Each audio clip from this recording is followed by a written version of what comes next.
Dad, do you like the beach house I bought you? My son asked me that between a eulogy and dessert, like he was passing the salt. I didn't answer. I counted his blinks instead, 3 shallow rehearsed. People blink that way when they're testing a story for cracks. I learned that in another life when numbers were my daily language and other men's lies were my overtime. A beach house. If that were true, I wouldn't have been having my blood pressure pills with a butter knife. I wouldn't be wearing 2 pairs of socks to keep the thermostat at 60. And yet he said it so easily, like generosity had always been his mother tongue. I set my teacup down because my hand had started to shake. That's when I realized the tremor wasn't age, it was anger carefully filing its nails. "Run it by me again?" I said, keeping my voice the way I keep old tools clean, measured, ready. He brightened. "Small place on the Carolina coast. Deeds in your name. Been sending $2,000 a month to your account for almost 2 years so you could enjoy it." 2 years. $2,000 a month. A house I'd never walked through keys. I'd never turned a door that had never stuck in the summer. Across the table, my daughter-in-law looked down at her phone like it had something more dignified to say than either of us. She excused herself to make a quick call. The timing was elegant, in the way only guilt and choreography can be. I smiled and nodded the way old men are supposed to, pleasant, slow, grateful. Inside, I opened a ledger and started a new page. When they left, the house felt smaller, which is what lies do they push the walls in until you think you're the one shrinking.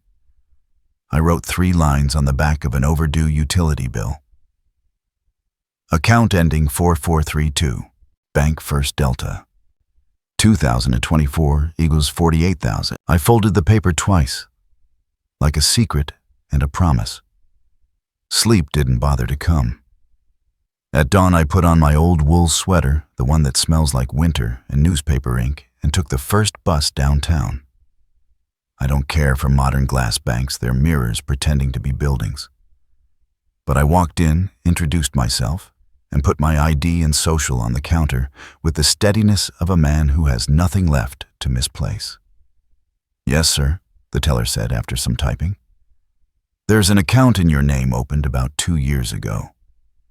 Her smile receded the way a tide does when it's taking something with it. The address was an apartment I'd never lived in. The signature was mine only to someone who'd practiced it in a parked car. "That's not me," I said.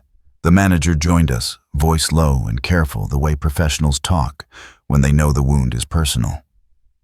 He said words like fraud and identity theft. I heard them, filed them, and asked the only question that mattered. Who touched the paperwork? He gave me policy. I gave him a nod. Then I walked out with what I needed: account number, timeline, and a fresh kind of silence. On the ride home, the city moved like a deck being reshuffled. Someone had picked up my name, used it like a glove, and put it back without the fingers inside. The thing about getting old is they think your memory blurs. Mine doesn't. It sharpens around pain. I started pulling on a thread. A year ago, my daughter-in-law had offered to organize my tax files while my son was out of town. Another afternoon, I found her in my study, looking for a picture frame, which is the sort of errand that somehow requires opening drawers, where you keep old IDs, lapsed insurance cards, and the copy of your social you tell no one about. Back then, I'd called it help. That's the problem with kindness. From far away, it looks like everything decent. I checked the drawer. A copy was missing. I phoned a retired attorney I trusted. Old soldier, older ethics. He told me what I already knew. Don't confront. Collect. Truth doesn't need a raised voice. It needs a clean chain of custody. 2 days later, my son invited me over for dinner.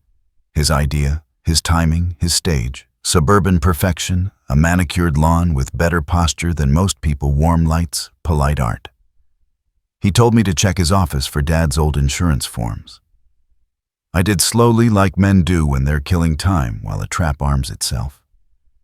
His laptop woke with a breath and flashed a corner notification from an internal system, one of those corporate dashboards that looks like an apology in grayscale.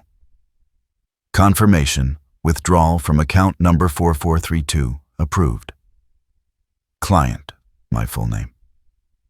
The kind of coincidence you don't survive in my line of remembering. I took a picture, blurry hands, clear truth. He offered me mint tea from the doorway, as if nothing in the world had just shifted an inch to the left. That night I borrowed my neighbor's antique computer and did what old dogs do best. I sniffed. Articles don't lie. They just sit there until you read them. One said my son's firm had irregularities under investigation. Another said he'd stepped down for personal reasons. I've seen that phrase before. It means the fire got close enough to the drapes. The money wasn't the worst of it. It was my name on the siphon line, my signature in someone else's hand. My life as camouflage for a boy I once carried down the hallway when the night terrors came. The next morning I opened a fresh folder and labeled it Truth. Inside I placed the bank printouts, the screenshot, the articles, and a memory that hurt enough to keep me honest. I did not plan a speech. Old men talking loud are easy to dismiss. Old men who bring receipts are a different story. I called him and said, we should talk. He agreed. Of course he did. Confidence is a cousin of denial, and that's where I'll leave the beginning at his dining table, my folder on the wood between us, like a small clairvoyant, and the clock on the wall, choosing sides with every tick. You want to know what I said to him? You want the confrontation? You want the part where a father asks the boy he raised to say the thing out loud? You'll get it. But first understand this, I am not a helpless old man. I am a patient one. There's a difference, and it's where the story turns. I don't set fires. I build fire breaks. And then I wait for the wind. My son sat across from me, the folder between us like a loaded weapon we were both pretending not to see. He smiled the way people do when they're waiting for their turn to speak. The problem is, I wasn't here to talk. I was here to watch. You're quiet, Dad, he said. I let him fill the air. Silence is a tool. The man who rushes to break it is usually the one carrying the heavier guilt. He started asking about my health, the weather, even whether I'd thought about getting away for a while. I answered with one-word replies and a half smile that could mean anything. Then I slid the first page from the folder across the table, bank letterhead, account number, ending in 4432, my name at the top, signature, not mine. He looked at it too quickly and set it down like it was warm. What's this? He asked. Paperwork, I said, from a bank I don't use, an address I've never lived at. He chuckled once, short, dry, like clearing his throat. Must be some kind of clerical screw-up. I slid the second sheet over the screenshot from his office computer. The notification still visible, time-stamped, tied to the account. He stared longer this time. The muscles in his jaw started a slow pulse. That he stopped, blinked twice. That's my assistant. She must have used your name by mistake. Mistake, that word's a favorite among liars. It's meant to make theft sound like spilling coffee. I leaned back, studying him. The way I used to study rail accident footage, frame by frame, look for the moment the pressure bends the steel. His eyes had stopped meeting mine. They kept drifting toward the kitchen, like the doorway was a lifeboat. That's a lot of mistakes to line up in a row, I said. Account in my name. Transactions in my name. A deed to a house I've never seen. The folder stayed open between us. I kept my hands flat on the table. In interrogation rooms, that's a signal I'm not going anywhere, and neither are you. He reached for his glass of water. That's when I noticed the tremor in his thumb. Not age, not cold. Adrenaline. Dad, I can explain. No, I said. You can confirm. He froze. That's the moment I knew whatever he'd been telling himself, whatever version of this he rehearsed in the mirror, it wasn't ready for a direct hit. The front door opened then. My daughter-in-law stepped in carrying groceries, their little girl skipping behind. She saw us, saw the papers, and her face went pale in increments, like a photo developing in a darkroom. "What's going on?" she asked. No one answered. She moved closer, scanned the top sheet, read my name. I watched her lips part just enough to let in a breath she didn't seem to want. She looked at my son the way engineers look at a cracked bridge, not with anger first, but with calculation. "Talk to your father," she said, and walked into the other room with the girl. When the door clicked shut, we were alone again. I closed the folder, slid it back toward me. "This was your chance," I told him. "For what? To be the one who told me the truth." He said nothing, and in that nothing, the crack widened. When I left his house that night, I didn't slam the door. Anger makes noise. Strategy doesn't. I walked home slow, letting the cold air file the edges off my temper. You can't catch a fox by chasing it. You set a snare and let it walk in on its own. Back in my kitchen, I spread the papers across the table in a grid. Fraudulent account here. Screenshot there. News clippings in the top row because context is everything. In my old job investigating rail accidents, we called this incident mapping. Every fact gets a square. The squares tell you the story before the people do. 3 squares were empty. Proof of the house deed transfer. Direct evidence tying him to the withdrawals. A chain of custody no lawyer could punch a hole in. The first one was easy. County records are public if you know which clerk will look the other way for a handshake and a cup of diner coffee. By noon the next day, I had a photocopy of the property deed signed in my name, notarized with an address I'd never set foot in. The second would take more craft. I called my son the next evening. "I found an old notebook of your mother's," I told him. "Thought you might want it for the family shelf." That was the bait. He'd have to invite me over. I also forgot to hang up before setting my landline on the counter. Old phones don't mute easily. You get a faint background hum that sounds harmless, but it's perfect for recording if you've wired a small cassette deck into the jack. A trick I picked up from a signal tech 30 years ago. When I arrived at his place, I made sure to carry the notebook in a grocery bag, looked casual, unthreatening. We sat in the living room. He poured coffee. I let the small talk drift like smoke. Then I asked, "By the way, son, did you ever figure out that mix-up with the bank account?" He hesitated too long. "That's still being sorted out." I nodded slowly, as if satisfied. Then I leaned forward, lowered my voice, because it'd be a shame if someone thought I was involved in whatever happened. People make the wrong assumptions. He looked right at me, jaw tight. "No one's going to think that." "Good," I said. "Then you've got nothing to worry about." I left an hour later with a half-hearted promise from him to look into it. What he didn't know, my recorder had been running the entire time. I'd captured his own voice, assuring me no one would suspect me, an admission that he knew there was something to suspect. 1 square left on my grid. I stopped by my neighbor's place, Jenny, a retired court clerk who treats gossip like an Olympic sport. Asked if she'd mind checking one thing for me in the county's digital filing system. She didn't even ask why, just smiled and clicked her way through. 10 minutes later, I had a PDF court-stamped withdrawal slips from the fraudulent account signed by hand. The signature wasn't mine, but the penmanship was familiar. I tucked the printouts into my folder, closed the clasp, and sat back. The grid was full. Now it wasn't a matter of if I could corner him. It was when. The thing about traps is you don't spring them too early. You wait until the prey has stepped in far enough that backing out means losing a leg. I'd filled my grid. Now it was time to make sure my son filled in the rest for me. I started with something simple, a false sense of safety. 2 days after our last talk, I called him again. My voice was lighter this time, almost casual. "I've been thinking, son. Maybe I overreacted. Could be just a banking error. I'd rather not stir things up if it's nothing."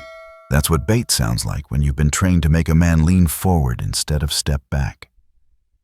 You give him the illusion that the storm has passed. He relaxed immediately. "Glad to hear you say that, Dad. I'll sort it out quietly." "Of course," I said. "Take your time." What I didn't say, I've just moved the meeting to my turf. The next morning, I drove to a coffee shop across from his office. I sat in the corner booth with my old Nikon, the one with the silent shutter. In my job, we used to document derailment sites, angles, timestamps, positions. I used the same discipline now, except the wreck I was recording was wearing a tailored suit and carrying a briefcase. At 10:42 a.m., he walked into First Delta Bank. Alone. No assistant. No mistake to pin it on. I photographed him going in, and I photographed him coming out 12 minutes later with a white envelope thick enough to make the seams strain. When you've been trained to read load weights from a distance, you know the difference between a couple of sheets of paper and a packet of cash. That was one corner of the loop tied. The other corner needed a signature, his, on record, without him knowing I was collecting it for comparison. That came easier than I thought. I invited him over under the pretense of helping me with some estate paperwork for my will. I slid the forms across the table and watched him sign his name half a dozen times without hesitation. Later that night, I put his fresh signatures side by side with the ones on the fraudulent withdrawal slips. Same loops, same slant, same little hesitation before the final letter. In rail work, we call that a match profile. In court, they call it evidence. Now the loop was closed. Photographic proof of his access to the account. Voice on tape confirming his awareness of the mix-up. Signature match linking him to the transactions. The deed and bank documents tying the whole thing together. I kept everything in a plain manila folder labeled tax records. Anyone snooping would think it was paperwork too boring to steal. That's another lesson from years in the field. Camouflage isn't just for hunters. From here, it wasn't about finding proof anymore. It was about using it. And when you've got a man cornered, you don't shout. You turn up the light just enough for him to see the walls closing in. In an investigation, there's private leverage and there's public leverage. Private leverage makes a man sweat. Public leverage makes him stumble. I'd decided it was time for the stumble. The opportunity came on its own. My daughter-in-law called one Thursday afternoon to invite me to their place for a small family lunch that weekend. I accepted right away. An investigator never turns down a meeting where all the principals will be in the same room. I brought a pie, the one my late wife used to make. People drop their guard around the smell of cinnamon. They forget you can watch them just as easily over dessert as in an interrogation room. We sat at their dining table, her parents, a neighbor couple. They seemed eager to impress my son and me. Light chatter wine poured plates past. Halfway through the meal, I slid the conversation sideways. "You know, I said to the neighbor couple, your son works in finance too, right? You must keep a close eye on the paperwork. One little mix-up in the wrong account can really cause trouble." The husband chuckled politely. The wife nodded in agreement. I let my gaze rest on my son for exactly 2 beats too long, just enough for him to feel the weight without anyone else noticing. His fork froze midair. I continued. "Happened to me recently. Whole account opened in my name address I'd never lived at. Bank was shocked when I walked in asking about it. They've got photographs and everything." I didn't raise my voice. I didn't name him. But I watched the color drain from his face in stages like a train losing power car by car. Her parents leaned in curious. Did they find out who did it? "Not yet," I said, sipping water. "But the bank manager said the evidence is substantial. Shouldn't be long now." My daughter-in-law's eyes darted to him. Not suspicion, calculation. That told me she already knew something. The rest of the meal passed in fractured small talk. My son barely spoke. When we stood to leave, I shook his hand a little longer than necessary and leaned in just enough for only him to hear. Walls are getting closer. He didn't answer. But his grip tightened, the way a man hangs onto something slipping away. I walked out into the afternoon sun, pie tin under my arm, and felt the shift. The room had done what I needed. It had put him in a position where silence would start to cost him. Silence with his wife. Silence with her parents. Silence with anyone who replayed the conversation later and wondered why he'd gone so pale. Pressure works best when you apply it in front of an audience he can't afford to lose. The thing about tightening a screw is you never want the threads to strip.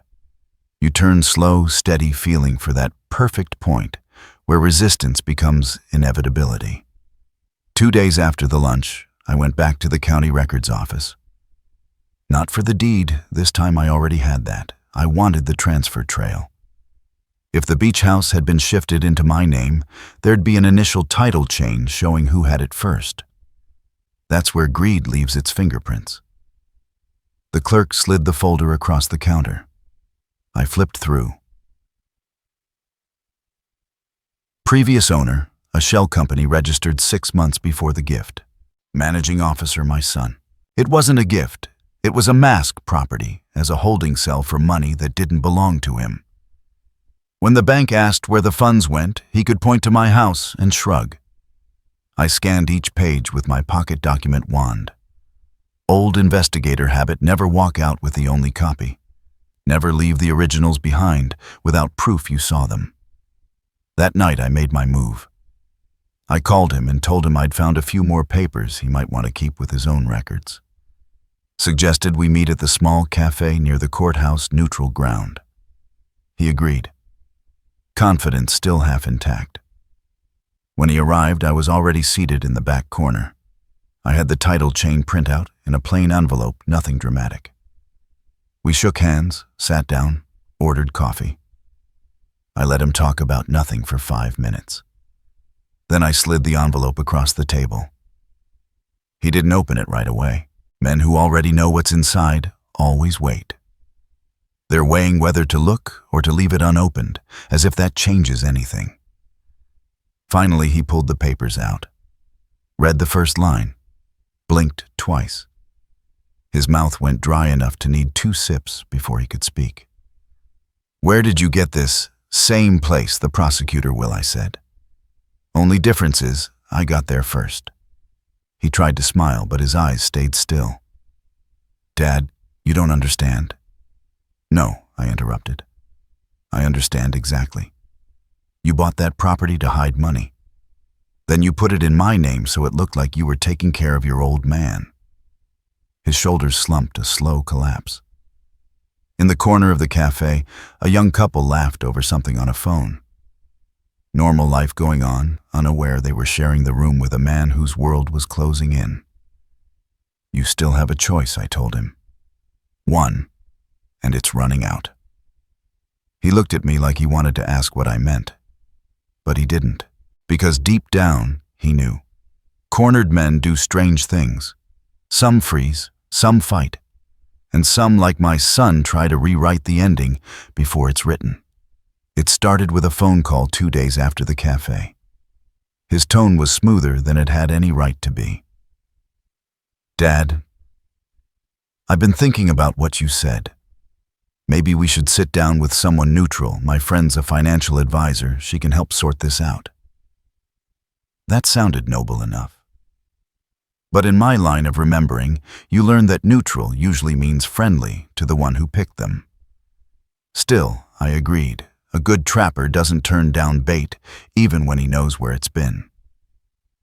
We met in a glass-walled office downtown, the kind with white leather chairs that look comfortable until you sit in them. His advisor was a woman in her 40s, sharp suit, sharper eyes. She smiled, offered coffee, and slid a stack of forms across the desk. "These are just to authorize me to look into any accounts in your name. she said, pen in hand. The forms were crisp.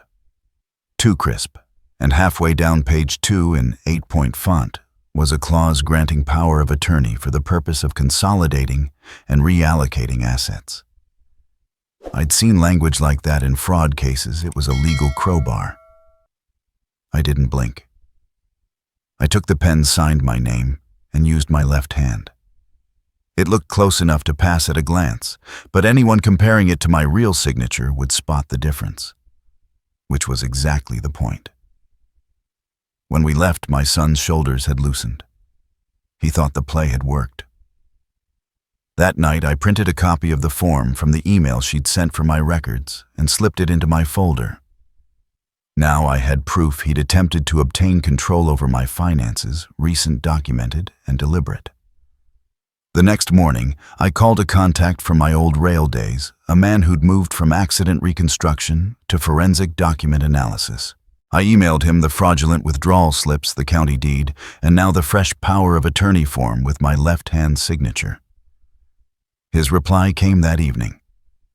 Same writer on the withdrawals and the new form header. Different signer on the line where you signed. They'll hang him with this. That was my last square filled. My son had thought he was buying himself breathing room. All he'd bought was rope. I chose a Tuesday afternoon. Midweek means fewer excuses, no weekend distractions, no Monday chaos to hide behind. I called him. Need to talk. Just you and me. My place. He agreed, though I could hear the hesitation in the beat before his sure. When he walked in, I already had the table set, not with food, but with paper. The manila folder was open, each document laid out in order like chess pieces ready for the endgame. He stood there scanning the spread. What's all this? This, I said, is the last time I'll explain anything to you. I gestured to the first page, the bank's confirmation of the fraudulent account. Opened in my name. Address I never lived at. Signature not mine. Next, the withdrawal slips. Handwriting analysis matches the header to your own documents. Signature line is forged. Then, the property deed. Bought through a shell company you controlled. Transferred into my name to look like a gift. The cafe photo. You entering First Delta Bank. 12 minutes later, leaving with a thick envelope. Time-stamped. The voice recording. You telling me no one would think I was involved, meaning you already knew there was something to be involved in. And finally, the power of attorney form from his advisor. Signed by my left hand. The moment I saw it, I knew you weren't done yet. He didn't sit. Just stood there, arms crossed, breathing a little heavier. You've been busy, he said. I learned from the best, I replied. Years on the job taught me one thing. Accidents happen fast, but cover-ups take time. I gave you that time. I let you build your own wreck. He tried to smirk, but it collapsed halfway. So what now? You going to the police? I didn't answer right away. I let the quiet stretch the same way I used to on accident sites, waiting for the metal to cool before taking the final measurements. What happens next? I said slowly. Depends on what you do in the next 48 hours. Full restitution. Legal transfer of the house. Written admission that you opened that account in my name. Or I walk this folder into the district attorney's office. His eyes darted over the papers again, like maybe they'd start telling a different story if he looked hard enough. But the truth doesn't blink. You'd really do that? He asked. You already know the answer, I said. We stood there in the same room but miles apart.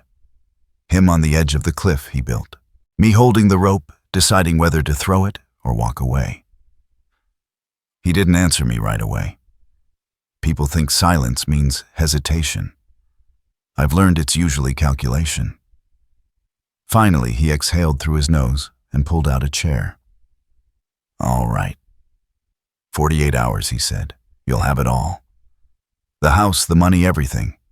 I nodded once, not as agreement, but as acknowledgement. Words are cheap until paper and signatures make them expensive. The next day, a courier arrived at my door with an envelope. Inside, a single notarized form transferring the beach house to my name. No admission, no restitution paperwork, no check. A half move. That afternoon, I called the bank manager at First Delta, the one who'd first confirmed the fraudulent account, asked him off the record to check whether any withdrawals had been made in the past 24 hours. There had. 2, in fact. Both in person. Both large enough to make a man look over his shoulder when he left. He was draining the account before I could freeze it. That night I called him. Kept my voice calm. "You've got 18 hours left. I told you you're getting everything he said. The cash is just complicated." "Complicated," I repeated. "That's what they call a signal failure before the train leaves the rails." There was a pause. "Dad, you don't have to do this." "I'm not doing anything," I said. "You are." When the line went dead, I sat back in my chair. In rail work, we used to talk about the point of no return the moment an operator couldn't stop the train before the obstacle ahead. You could see it coming on the data logs before the crew even realized it. My son had just passed that point. The next morning, I made 2 calls. One to my old lawyer, one to a detective I trusted from my years on accident sites. I told them both the same thing: folders ready. I didn't know if he'd come in person, try to talk me down. I half hoped he would. It's easier to hand someone the truth when they're looking you in the eye. But by the end of the day, the only thing that arrived was another courier envelope empty, except for a single sheet of paper. On it, in my son's handwriting, "You win." It wasn't a confession. It wasn't restitution. It was just a line from a man who thought this was a game. That told me everything I needed to know about how Chapter 10 was going to go. I was up before sunrise. Years in the field taught me that if you have to do something hard, do it before the day has a chance to talk you out of it. The folder sat on the kitchen table edges, worn from weeks of handling. Every page in order: bank records, property deeds, withdrawal slips, photographs, handwriting analysis, recordings. Clean chain of custody, no gaps, no guesses. At 8:15, I walked into my lawyer's office. He was already standing by the window, reading glasses perched low on his nose. "You're sure?" he asked. "I've been sure since the first missing signature," I said. He nodded, slid the folder into his briefcase, and locked it. "Then I'll take it from here." From his office, I went straight to the courthouse. The detective I'd called earlier was waiting in a side hall. We didn't shake hands, just exchanged a look. The kind men give each other when they've both seen enough wrecks to know this one isn't walking away. "This'll move fast," he said. "Paperwork's airtight." "That's the point," I replied. By the end of the week, the call came. My son had been taken in quietly without sirens.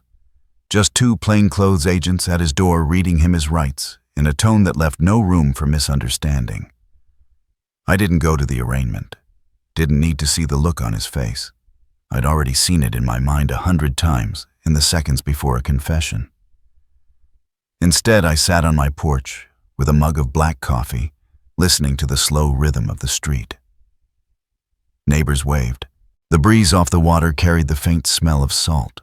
I thought about all the moments I could have looked away, all the times it would have been easier to accept the lie and let the rot spread quietly through my name.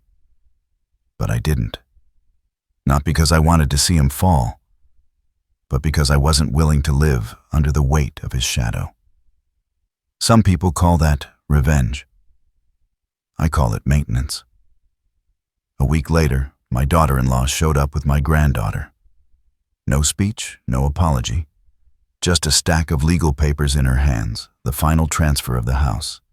The restitution check, notarized statements closing the fraudulent account. I signed where I needed to sign, kept my copy, and put hers back in her hands. We sat for a while, the little one playing on the floor, the grown-ups saying nothing important. Sometimes silence is just a ceasefire, and that's enough. That night, I filed every document in a fireproof box and locked it away. Not out of spite, but because proof is a better inheritance than grudges. I stood on the porch a long time watching the last light drain out of the sky. I didn't win. I didn't lose. I removed a hazard from the line before it took me off the track. And I'll sleep fine knowing that. If you're reading this, thinking about your own hazard, whether it's a person, a lie, or a weight you've been carrying, remember this: you don't need to blow the bridge. Sometimes you just need to close the gate and keep walking. That's all I did. And I kept walking.